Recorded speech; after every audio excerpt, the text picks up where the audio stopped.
कल मैं देख रहा था एक वीडियो, उसमें वीआईपी मूवमेंट था सीएम साहब का। उसमें एक महिला अपनी आजीविका के लिए फुटपाथ पे ठेला लगा के खड़ी थी, वो कुछ भी कोई भी, तो उसमें खोलते हुए पानी को उसके ऊपर डाला पुलिस वालों ने। मान बेनीवाल जी की भाषा खराब है, सत्य बोलते हैं। और मैंने एक चीज़ शुरू से आपने भी सुनी होगी, सत्य हमेशा कड़वा हो। जो छात्र नेता होता है वो एनएसयूआई का रुख करता है, कोई एबीवीपी का रुख करता है। आपने आरएलपी ज्वाइन करी, उसके पीछे की वजह क्या? एनएसयूआई जो कांग्रेस के मुद्दों पे अगर कोई उनका नेता मंत्री गलती करता है तो पर्दा डालने की कोशिश करता है। कौन सी प्रमुख समस्याएं मानते हैं आप जो अभी भी छात्र उठा रहे हैं, और अगर वापस से छात्र संघ चुनाव होते हैं तो वो आपके मैनिफेस्टो में होगा और आप उसको ठीक करने का प्रयास करेंगे? विश्वविद्यालय में समस्या ही है, समाधान तो आज तक किसी भी समस्या का नहीं हुआ।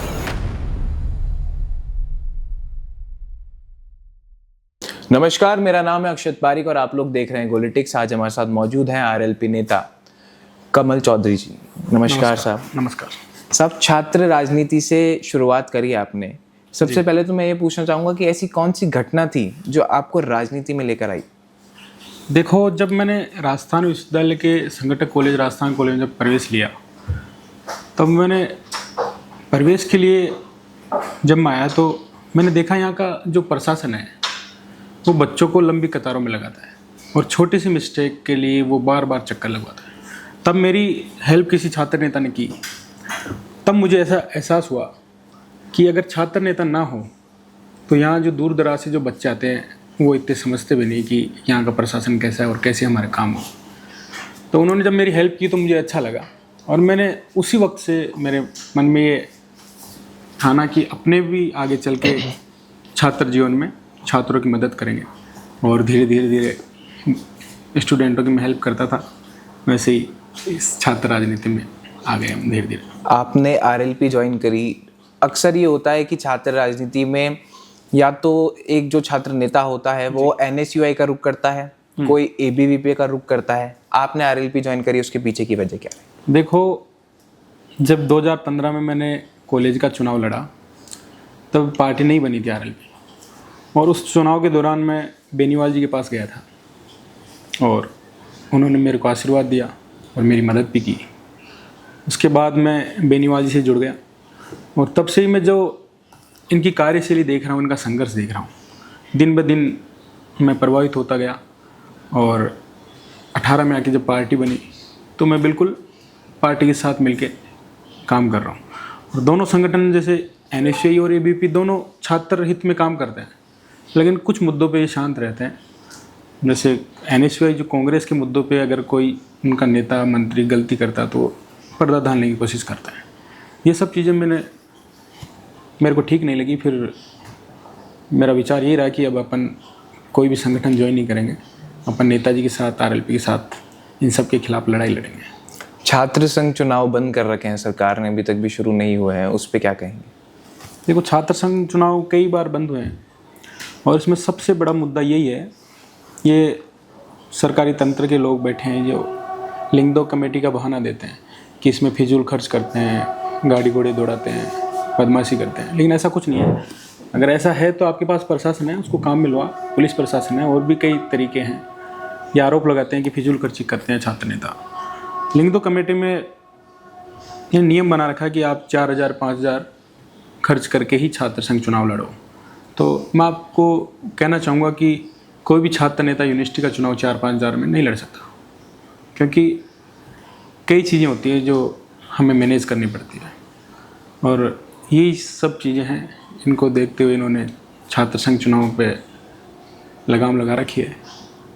अगर लगाम लगाने का सबसे बड़ा रीज़न ये है, ये लोग नहीं चाहते कि छात्र नेता तैयार होकर, किसान पृष्ठभूमि से जो नेता तैयार हो रहे हैं, जो संघर्ष करके जो छात्र नेता या नेता तैयार होते हैं, वो हमेशा अन्याय के खिलाफ लड़ते हैं और कभी भी दबते नहीं। तो ये पुराने लोग जो बैठे हैं, इनको वो उस चीज़ से काफ़ी जलन होती है। आप देखोगे कई छात्र नेता आज एमएलए सांसद बने हैं।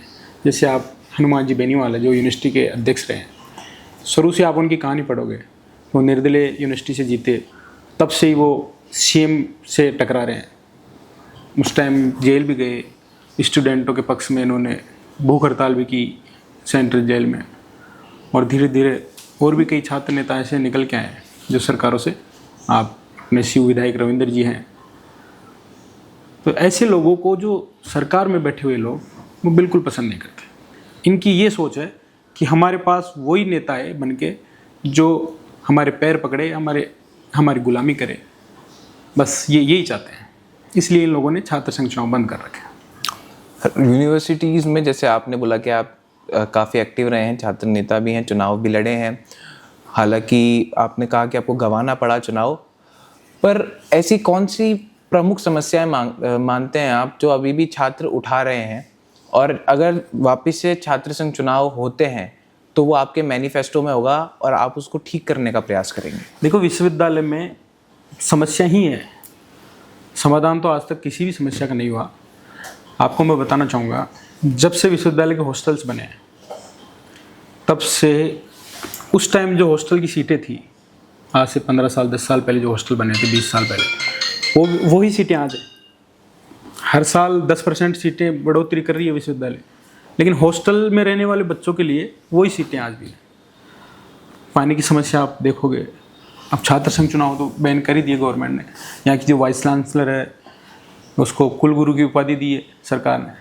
वो कभी गुरु के नाम पे कभी बच्चों से संवाद नहीं किया उसने आज तक। संवाद तो दूर की बात है, हम छात्र नेता अगर किसी समस्या को लेकर उनके पास जाते हैं तो हमारे से वो ज्ञापन भी नहीं लेते। अब एक बात मानो, आप जब कुलगुरु ही अगर छात्रों से ज्ञापन नहीं लेती तो समाधान कैसे होंगे? नहीं हो पाएंगे।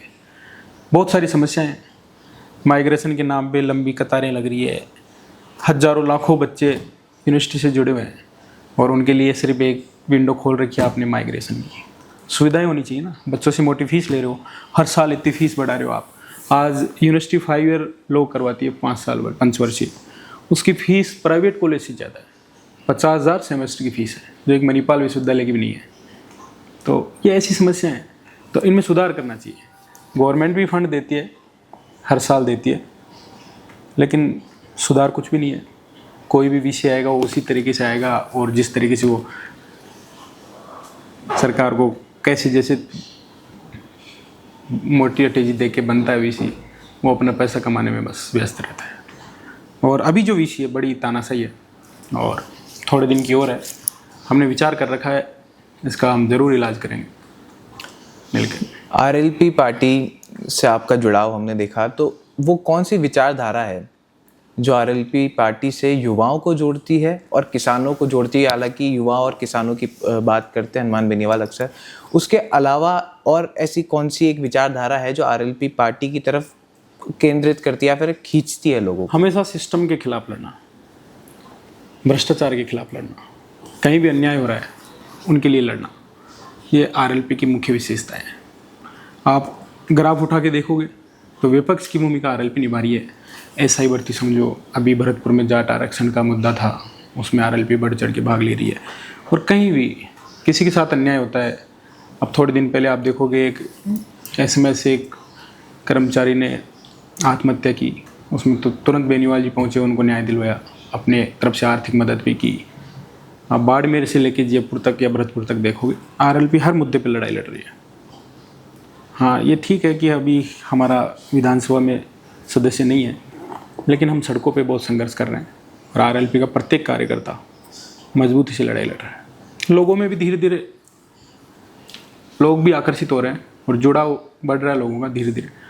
और आप कोई भी एक वृक्ष लगाओगे तो उसमें 10 साल लगते हैं फल देने में। हमने 18 में पार्टी बनाई और 28 हमारा मिशन है, आगे मजबूती मिलेगी। आप आरएलपी को जवान और किसान की पार्टी कहा जाता है, पर एक जो आरोप लगातार आरएलपी पे लगता है कि जाटों की पार्टी है, जाटमय आरएलपी, ये कहकर कई बार आपके विरोधी आपको संबोधित करते हैं, उस पर क्या कहेंगे? नहीं, ऐसा कुछ भी नहीं है। जब भी चुनाव होते हैं तो जाट 10, 12, 15 इतने लड़ते हैं, बाकी सभी 36 कौम के लोग चुनाव लड़ते हैं। ऐसा कुछ भी नहीं है। विपक्ष के पास कोई बहाना नहीं है कैसे छवि खराब करे तो आरोप लगाते हैं, ऐसा कुछ भी नहीं है। और आरएलपी के जो नेता हैं वो हमेशा 36 कौम के लिए लड़ाई लड़ते हैं।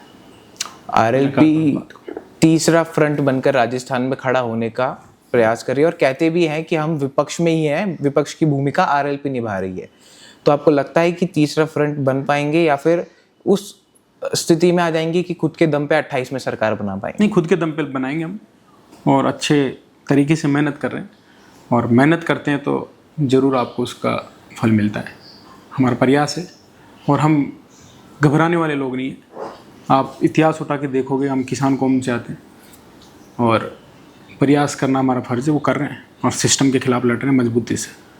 हम कांग्रेस की तरह नहीं है जो दुबक के बैठ जाएं अपने काले कारनामों के ऊपर पर्दा डाल के भाई चुपचाप बैठे रहो नहीं तो हमारे पर्दे उड़ जाएंगे। ऐसा कुछ नहीं है, संघर्ष कर रहे हैं हम, और मजबूती से सरकार में आएंगे इस बार। बहुत से ऐसे हम छात्र नेता देखते भी हैं, और बहुत से ऐसे भी नेता देखते हैं जो इंडिपेंडेंट हैं, चाहे फिर हम नरेश मीणा की बात करें, रविंद्र सिंह भाटी की बात करें, और भी अलग अलग नेता, राजकुमार राउत है, उनकी अलग पार्टी है। तो क्या तीसरा फ्रंट मजबूत करने के लिए आरएलपी का साथ दे सकते हैं या फिर आरएलपी से जुड़ सकते हैं? नहीं, देखो, नरेश जी संघर्ष कर रहे हैं और मैं इनको पसंद करता हूँ शुरू से। किसान परिवार से हैं, हमारी तरह ही यूनिवर्सिटी से रहे हैं, और भाटी जी भी संघर्ष कर रहे हैं। लेकिन भाटी जी की अब आप देखोगे, इनकी सोच है, पहले भी ये चुनाव रहे, उससे पहले बीजेपी इन्होंने ज्वाइन कर ली। अभी भी कहीं ना कहीं उनके ये कयास लगा के बैठे हैं कि अपन बीजेपी में चलें, कैसे एंट्री हो नहीं पा रही। उनको कहना चाहूँगा मैं, आपको लोगों ने निर्दलीय चुना, तो आप निर्दलीय की भूमिका में लड़ो और तीसरे मोर्चे के साथ लड़ो। शुभकामनाएं हमारी, और लोगों को उम्मीद है, बाकी वो उनकी मर्जी क्या करेंगे। एक और बड़ा संगीन आरोप लगता है कि हनुमान बेनीवाल जी की भाषा खराब है, उस पर क्या कहेंगे? नहीं, ऐसा कुछ भी नहीं है, कोई भाषा खराब नहीं है, सत्य बोलते हैं। और मैंने एक चीज़ शुरू से आपने भी सुनी होगी, सत्य हमेशा कड़वा होता है। तो उनको कड़वी लगती है वो बात, भाई आप भ्रष्टाचार करोगे तो आपके खिलाफ तो बोलूँगा ना मैं। तो वही उनकी खास बात है, कोई गलती करता है तो उसको उजागर करते हैं, बोलते हैं, लोगों को ये बात चुभती है। कोई अगर जाट समाज का नेता है और नेताजी अगर वो भ्रष्टाचार करता है तो बोलेंगे, मीणा समाज का कोई करेगा तो उनके खिलाफ बोलेंगे। तो अब उसमें क्या है कि उनकी कम्युनिटी के लोग बुरा मानते हैं, नहीं मानना चाहिए। अगर किसी भी समाज का कोई भी नेता अगर भ्रष्टाचार करता है और कमल उस पर आरोप लगा रहा है, तो उस समाज के युवाओं को, लोगों को उसका खिलाफत में बात नहीं करनी चाहिए। अगर इस तरीके से अपन पर्दे डालेंगे तो कैसे भ्रष्टाचार दूर होगा? नहीं हो पाएगा। बस ये चीज़ लोगों को चुभती है, वो सत्य को सत्य बोलते हैं। एक अभी ऑडियो वायरल हो रहा था जिसमें संजना जाटव जो है सांसद है भरतपुर से, उनको कुछ आपत्तिजनक टिप्पणी करते हुए हनुमान बेनीवाल की आवाज़ थी उसके अंदर। अब वो वीडियो की सत्यता क्या है वो तो आप ही बताएंगे, पर आपको नहीं लगता अगर उसमें सत्यता है तो गलत है वो? नहीं, उसमें सत्यता हो ही नहीं सकती। बेनीवाल जी अपनी गाड़ी में चल रहे हैं, वीडियो बाहर से बन रहा है, लाइव चल रहा है। आजकल ऐसे सिस्टम आ गए, कई एआई सिस्टम तंत्र हैं जो उनसे लोग एडिट करते हैं, और इनके पास कोई ऑप्शन नहीं है बदनाम करने का। ऐसा कुछ भी नहीं है। नेताजी तो हमेशा सभी समाजों का, और जो अच्छे नेता हैं उनका, और वो तो आए थे संजना जी वहाँ, उनका स्वागत हुआ था। नेताजी मानते हैं कि हाँ जीत के आए हैं, इंडिया हमारे गठबंधन से जीते हैं, ऐसी कोई बात नहीं है।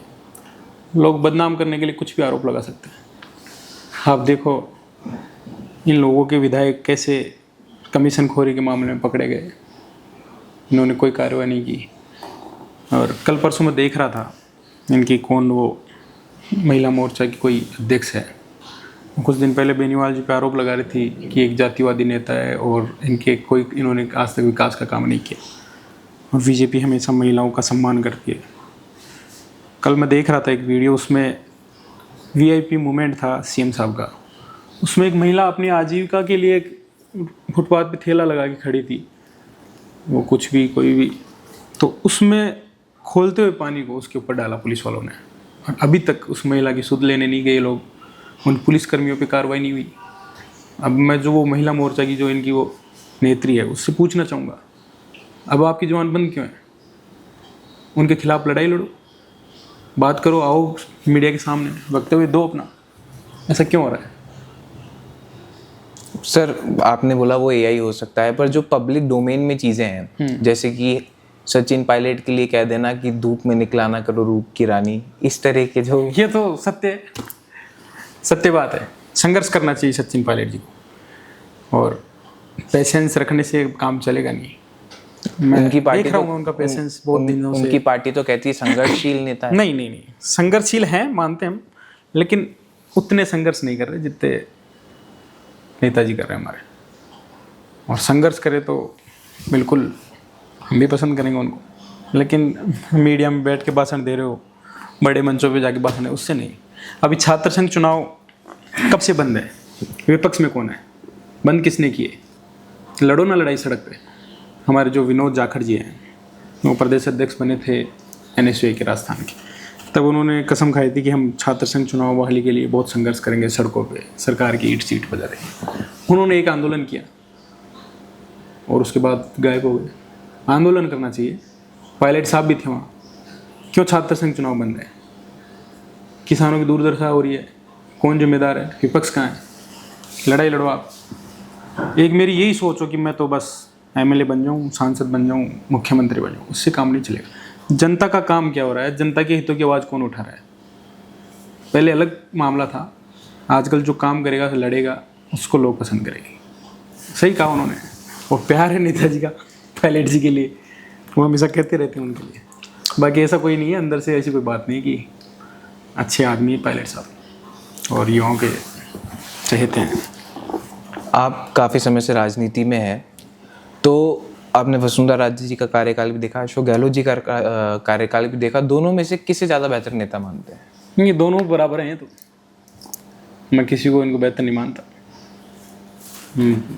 वसुंधरा जी है, उन्होंने भी कभी संघर्ष तो देखा नहीं, राजघराने के थे और जनता के हित में काम नहीं किए।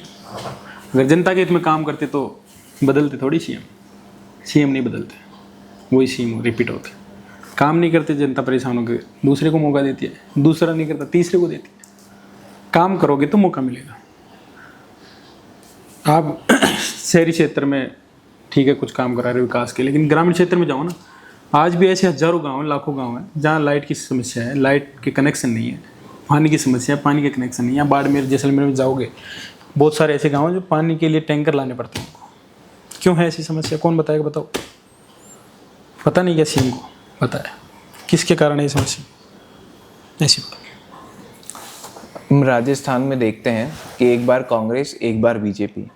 RLP के लिए इस या कहें इस कॉन्सेप्ट को तोड़ना कितना मुश्किल होने वाला है, क्योंकि 0 से बहुमत के लिए 101 चाहिए, तो 0 से शतक लगाने का जो सफ़र है वो बड़ा मुश्किल होगा आपके लिए। देखिए, ऐसा कुछ नहीं है। हमने पहले चुनाव लड़े थे, हमारे 3 MLA जीते थे और 5-7 जगह सेकंड रहे थे। और अब लोगों में काफ़ी उम्मीद है RLP के साथ, और लोग समझदार हो गए। आजकल की युवा पीढ़ी RLP को सपोर्ट कर रही है और नेताजी के कार्य से प्रभावित है। तो आने वाले वक्त में अच्छा परिणाम होगा और हम सत्ता में भागीदारी हमारी होगी। हम देखते हैं भले ही नेता किसी भी पार्टी का हो, पर वो आके एक बार मिलता ज़रूर है। जैसे कि हमने देखा यूथ कांग्रेस के चुनाव थे जी, अनिल चोपड़ा आके मिले। हालांकि अभी किसी पद पे निर्मल चौधरी जी नहीं है, पर वो भी आके मिलते रहते हैं। मनोज मीणा जो है वो किसी पार्टी में नहीं है, वो आके मिलते हैं। तो क्या हम ये मान सकते हैं कि कांग्रेस में छात्र नेताओं के या फिर कई युवा नेताओं के अंदर, अगर मैं कहूँ, एक बड़ी टूट होने वाली है और वो RLP ज्वाइन कर रहे हैं? धीरे धीरे और भी करेंगे। और नेताजी के स्वभाव में ऐसा है कि वो कोई भी उनके दर पे जाता है उनका सहयोग करते हैं, मदद करते हैं। पहले भी किए लोगों की। निर्मल जी जब चुनाव लड़े थे तब भी बेनीवाल जी ने आशीर्वाद दिया था उनको। आज वो कहीं भी है, किसी भी संगठन में है, ऐसी कोई बात नहीं है। चोपड़ा जी को भी आशीर्वाद दिया। और नेताजी के दर पे कोई भी जाता है तो नेताजी ना उसकी जात पूछते, ना उसकी संगठन पार्टी पूछते, हमेशा मदद करते हैं, आशीर्वाद देते हैं अच्छे लोगों के लिए हमेशा। लेकिन अब हम धीरे धीरे इन चीज़ों में भी सुधार कर रहे हैं। जो हमारा है उसी के साथ हम आए। हमने देखा कि यूथ कांग्रेस का जो प्रदेश अध्यक्ष बनेगा उसके लिए एक बहुत लंबा चौड़ा खर्चा लगता है, क्योंकि 75 रुपये फीस है। क्या RLP में भी ऐसा कुछ है? नहीं, RLP में ऐसा कुछ नहीं है। RLP में तो ऐसा है, खुद की गाड़ी, खुद का तेल, खुद का खाना। और RLP में जितने भी लोग हैं वो इसको एक परिवार मानते हैं। और संघर्ष इन्होंने एक चीज़ सोच ली, वो 28 हमारा मिशन, 28 तक कुछ भी हमें करना पड़े। ये नेताजी का संदेश है कि हम दमदार तरीके से लड़ेंगे। इसी को देखते हुए हमारा संघर्ष जारी है और चल रहे हैं आगे। एक चीज़ और हम देखते हैं कि सोशल मीडिया काफ़ी एक्टिवेट रहते हैं RLP कार्यकर्ता। तो क्या एक कोई पीआर टीम हायर कर रखी है नहीं। या फिर ये कहें आरएलपी सेना बहुत बड़ी है? ना कोई पीआर टीम नहीं है हमारी आज तक। सर ये तो लोग हैं हमारे कार्यकर्ता हैं, छोटे भाई बड़े भाई सब लोग मिलके काम करते हैं। तो उनको मोटिवेशन कैसे मिलता है कि लगातार मोटिवेशन सब मोटिवेट है आरएलपी वाले तो, उनको सबको पता है कि किस तरीके से हमें काम करना है, सरकारी तंत्र के खिलाफ कैसे लड़ना है। उनको मोटिवेट करने के लिए कोई हमारी मीटिंगें नहीं होती। ऐसा नहीं कि भाई नेताजी हमारी मीटिंग ले रहे हैं, जिस दिन नेताजी मीटिंग लेने लग जाएंगे तब तो बात ही कुछ और होगी। अभी तक तो हमारे जो साथी हैं वो सब अपने हिसाब से सरकार को, सिस्टम को लोगों के सामने उजागर कर रहे हैं। बहराना धाम वाला मामला होता है, वहाँ पे हनुमान बेनीवाल भरे मन से प्रदेश मुख्यमंत्री को मूर्खाधिराज कह देते हैं, कितना सही है ये? इसमें कोई गलत नहीं है, सही बात बोली। बोलना क्यों पड़ा, मायने ये रखता है। अच्छे काम करो। जिन संतों के नाम पे आप सरकार में आए हो वही आज धरने पे बैठे हैं, उन पे आप मुकदमे कर रहे हो। जिस गाय के नाम पे जीरो से लास्ट तक बीजेपी बात कर रही है, बड़े नेता से छोटे नेता तक गौ माता की बात करते हैं। बनाओ ना, दर्जा दो गौ माता को, क्यों नहीं दे पा रहे? आपके हाथ में सिस्टम है, सरकार है, क्या कर रहे हो आप? संतों के ऊपर आपने मुकदमे दर्ज कर दिए, नेताजी पे मुकदमे दर्ज, हम रुक जाएंगे क्या? ये तो देखो, संतों को आप परेशान करोगे तो आने वाले वक्त में पता लगेगा। पर उस जो वक्तव्य बोला गया था वहाँ से बाद में बहराना धाम के संतों ने खुद को उससे अलग कर लिया। नहीं, अलग कुछ नहीं किया उन्होंने। हो सकता है कोई एक दो लोग, सीएम साहब ने कोई उनको जासा दे दिया तो कि आप ऐसे बोल दो नेताजी के खिलाफ, वो साथ है हमारे वापस, फिर धरने पे बैठे हो। तो आपको नहीं लगता कि लोकतंत्र में भाषा की मर्यादा होनी चाहिए? अगर कोई गलती कर रहा है, बार बार गलती दोहरा रहा है, फिर मुझे नहीं लगता, फिर आप खुल के बोलो उसके खिलाफ, जहाँ तक बोल सको। एक और चीज़ मैं पूछना चाहूँगा, आरएलपी शेखावाटी में कहीं ना कहीं अपना प्रभुत्व मजबूत कर रही है और हमने देखा है कि हनुमान बेनीवाल सीकर के कॉलेज में जाते हैं और वहाँ जो भी सीपीआईएम कार्यकर्ता है वो सीपीआईएम छोड़कर आरएलपी का दामन थाम लेते हैं। तो क्या अब अगला टारगेट शेखावाटी है? नहीं, शेखावाटी पूरा राजस्थान है, पूरा राजस्थान हमारा टारगेट है। चारों तरफ से लोग जुड़ रहे हैं, हम भी प्रयास कर रहे हैं कि हमारी तरफ लोग बढ़े। और उन लोगों को देखो, क्रांतिकारी लोग हैं सीकर के, युवा लोग क्रांतिकारी लोग हैं। शुरू से देखते हैं वो सीकर, झुंझुनू, शेखावाटी के लोग क्रांतिकारी होते हैं। तो उन लोगों को नेताजी में क्रांतिकारी भावनाएं दिख रही है तो नेताजी की तरफ बढ़ रहे हैं। यही बात है, हम चाहते हैं पूरे राजस्थान में हम मजबूत हों, अकेले सीकर की बात नहीं है। सीकर से काफ़ी लोगों ने ज्वाइन किया आरएलपी, शुभकामनाएं उनको भी, सबको। वहाँ से एक और नेता आते हैं, कांग्रेस के बड़े नेता है गोविंद सिंह डोटासरा जी, और आप तो छात्र नेता रहे हैं, उन पे आरोप भी लगे थे पेपर लीक के। हमने आरोप लगे तो हमने विरोध किया, धरने पे बैठे जब ऐसा ही का था मामला उसमें। और मैं तो यही चाहता हूँ कोई भी नेता है उसको सही दिशा में काम करना चाहिए। वो किसी भी तरीके से अगर युवाओं के साथ कुठाराघात करने की कोशिश करेगा तो जाट समाज से हो, किसी भी समाज से हो, मेरे समाज से हो, हम उसमें कॉम्प्रोमाइज़ नहीं करेंगे। कॉम्प्रोमाइज़ करेंगे तो कैसे देश का भविष्य सुधरेगा? हम उसकी खिलाफत करेंगे मजबूत तरीके से, और कर रहे हैं हम लोग। आप देख रहे हो आरएलपी हमेशा कोई भी समाज का आदमी उसके अगर गलत करता तो। अगर आरएलपी चुनाव लड़ेगी तो 3 ऐसे कौन से मुद्दे होंगे जो उनके मैनिफेस्टो में शामिल होने ही चाहिए? देखो, एक तो किसान कर्ज माफी, टोल मुक्त राजस्थान, एक शिक्षा, इन चीज़ों पे। एक आज आप भी देख रहे हो, जयपुर शहर की बात कर लेते हैं, कई ऐसी जगह हैं जहाँ फुटपाथ पे लोग सो रहे हैं आज भी। ऐसा क्यों हो रहा है? क्या दिखता नहीं? मंत्री सीएम जा रहा तो उसको, उसकी आंखें बंद थोड़ी हो जाती है वहाँ पे। रेड लाइट्स पे आप जाके देखोगे, जो हमारे सिग्नल है वहाँ पे लोग 2 रुपये 5 रुपये के लिए खड़े रहते हैं। हमें देख के आहत होता हमारा मन कि आज भी 70-75 साल हो गए देश को आज़ाद हुए, लोगों की ऐसी स्थिति क्यों है? क्या कारण है? तो इन सब चीज़ों में हम लोग सुधार करने का प्रयास करेंगे। जाट आरक्षण का मुद्दा चल रहा है, हनुमान बेनीवाल वहाँ गए भी थे भरतपुर, हमने देखा कि विश्वेंद्र सिंह जी का साथ नहीं मिला, उस पर क्या कहेंगे?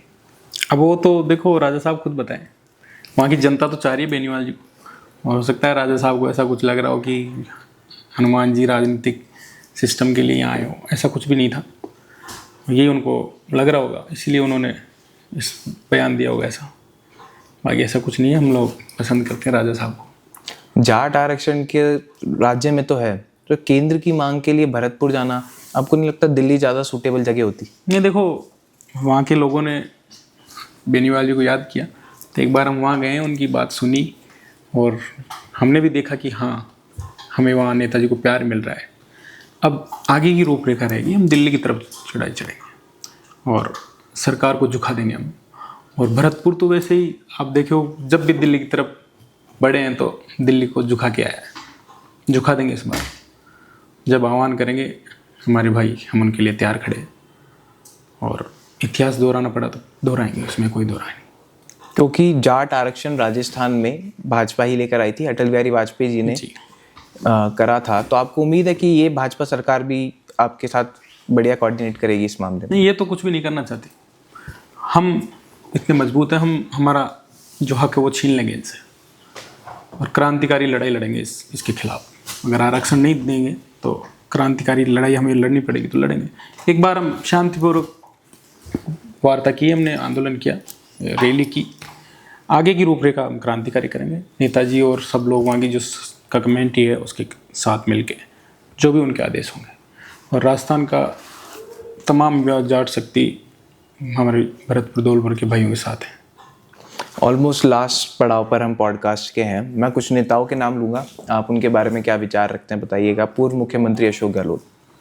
नहीं, मैं कोई विचार नहीं रखना चाहता। अब उनके तो राजनीतिक अंतिम पारी है। ठीक है, उन्होंने अपना कार्यकाल में अच्छे काम भी किए, और हम तो छात्र संघ चुनाव उन्होंने बंद किए। इस बात से बड़े किसानों का, जब उनका 18 का राहुल गांधी जी आए थे, उन्होंने कहा था कि 10 दिन में आप सरकार बना दो, 10 दिन में हम संपूर्ण कर्ज माफ़ कर देंगे। लेकिन मैं फिर उनको कहना चाहूँगा कि कहाँ है वो 10 दिन, क्यों कर्ज माफ़ नहीं किया आप लोगों ने? ऐसे लोग जो लाखों की संख्या में कुछ बात रखे और फिर उससे मुकर जाए, तो ऐसे लोगों की बात करने फिजूल है। सचिन पायलट। भविष्य अच्छा है और संघर्ष कम कर रहे हैं। मैं तो कहूँगा नेताजी के साथ मिलकर संघर्ष करो। बेनीवाल जी का बयान भी था कि अगर वो साथ आते तो 100 सीटें तो आ ही जाएगी। आराम से वो साथ आए।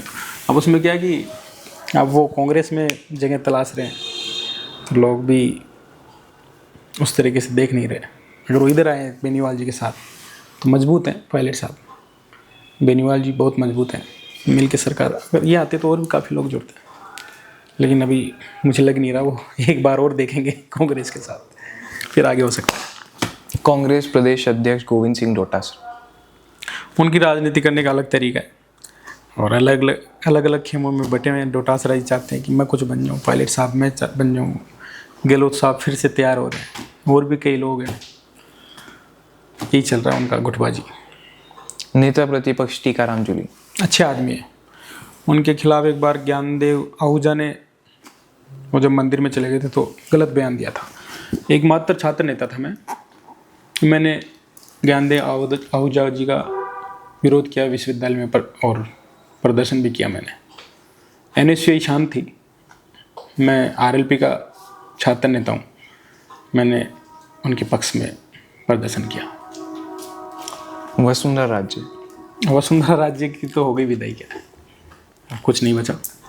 और शुरुआत में उन्होंने बगावत करने का प्रयास किए थे, लेकिन वो वापस मैनेज हो गए और अब आगे कुछ दिख नहीं रहा उनका। मुख्यमंत्री भजनलाल शर्मा। मोदी जी तो अभी हटाना चाह रहे हैं उनको।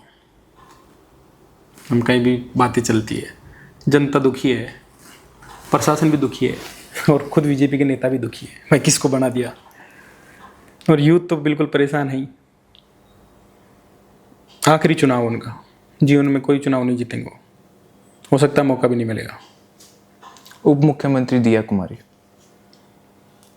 कुमारी जी को शुभकामनाएं, लेकिन मैं पूछना चाहूँगा लोगों को, जिसके पैर में कभी कांटा भी नहीं चुभा हो, वो कैसे जनता के दर्द को समझ पाएंगे, कैसे गांव के अंतिम छोर तक जा पाएंगे।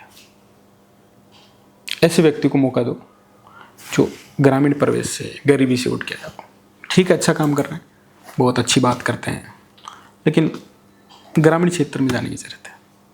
महिलाओं के साथ क्या हो रहा है, मौन क्यों है इस पर? किरोड़ी लाल मीणा बहुत पसंद करता हूँ, और पहले बेनीवाल जी के साथ भी रहे। उन्होंने वादा भी किया कि हम 18 का चुनाव मिल के लड़ेंगे, फिर बीजेपी के साथ चले गए। अब बीजेपी ने उनको हथियार बना लिया और साइड में कर रखा है। अब उम्र भी बढ़ गई बहुत, नरेश जी उनकी जगह आ गए। रविंद्र सिंह भाटी। अगर कॉम्प्रोमाइज़ नहीं करेंगे किसी पार्टी से तो अच्छा भविष्य है, और बीजेपी में जाने के कयास लगा रहे हैं तो खतरा आ गया। नरेश मीणा। बहुत दबंग लीडर। अगर छात्र जीवन में किसी को मैं पसंद करता हूँ क्रांतिकारी में, तो सबसे ज़्यादा नरेश जी, क्योंकि किसान परिवार से निकले, और मैं तो मिलता भी उनसे 2-5 बार मिला हूँ। बेनीवाल जी उनको पसंद करते हैं। हनुमान बेनीवाल। इनका तो कहना ही क्या, जब से राजनीति कार्य शुरू किया तब से ही बेनीवाल जी हर चीज़ से प्रभावित हूँ, और इन्होंने मेरे को लड़ना सिखाया। मेरे को नहीं, मेरे जैसे काफ़ी नेता हैं, एनएसयूआई एबीपी के भी कई ऐसे छात्र नेता हैं जो बेनीवाल जी की कार्यशैली देख के पसंद करते हैं, और हम इनका जो संघर्ष है उसको देख के हम भी, जब हम थक जाते हैं, हार ऐसे लगता है यार अब नहीं हो पा रहा, तो हम बेनीवाल जी को याद करते हैं कि इन्होंने 1998 से कितने संघर्ष देखे, फिर भी लड़ रहे हैं। आज 25 साल हो गए। एक नेता का एक वक्त होता है, 2 साल, 5 साल, 10 साल, लेकिन 25 साल आप देखोगे हर महीने 4 बार 5 बार इंडिया ट्रेंड करता है हनुमान बेनीवाल। कोई नेता नहीं करता। प्रताप सिंह खाचरिया बस। नेताजी के प्रति अच्छा प्रेम है।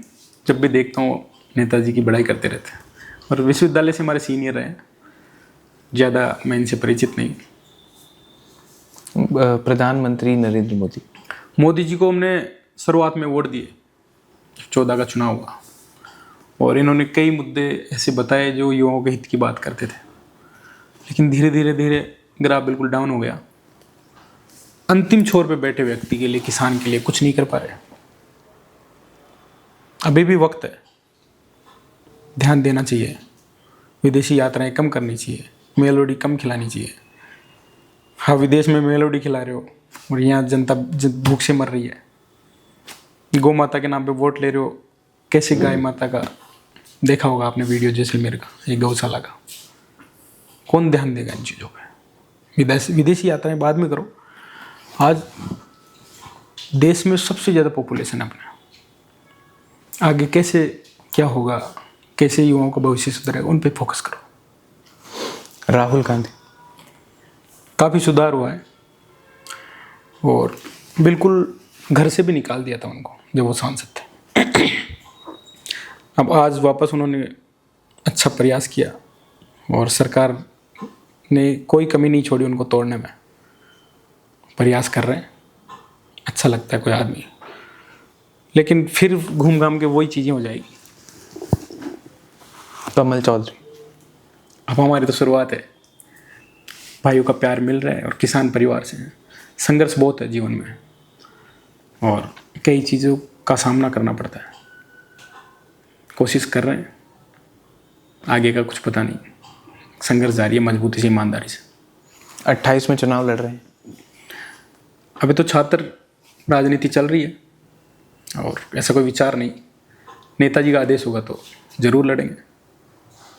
मेरा मन है सिर्फ छात्र, अभी 1-2 साल छात्र जीवन में, और जो छात्रों के साथ जो कुठाराघात हो रहे हैं उनके खिलाफ मजबूती से सरकार से लड़ाई लड़े। प्रेमचंद बैरवा को और इन सब लोगों को ये बता सकें कि एक परिवार ही नहीं, जैसे वो अपने बेटे को और उनके आसपास बस वहीं पूरे हो रहे हैं कि हम जो लोग बैठे हैं, हमने इतना प्रयास किया और आज छात्र संघ चुनाव आपने बंद कर रखे हैं। तो मैं चाहता हूँ कि एक बार मजबूती से प्रेमचंद जी बैरवा का आमना सामना करूँ। आपका और आरएलपी दोनों का अगला रोड मैप क्या है? सड़कें, जहाँ भी अन्याय होगा वहाँ लड़ाई लड़नी है। लिए साहब, बहुत बहुत धन्यवाद। बहुत अच्छा लगा आपसे बात करके। आप भी हमारे साथ बने रहें। ऐसी और खबरों के लिए, ऐसी और जानकारियों के लिए हम ज़रूर आपके साथ साझा करते रहेंगे, फिर आपके साथ जुड़ेंगे। तब तक के लिए धन्यवाद।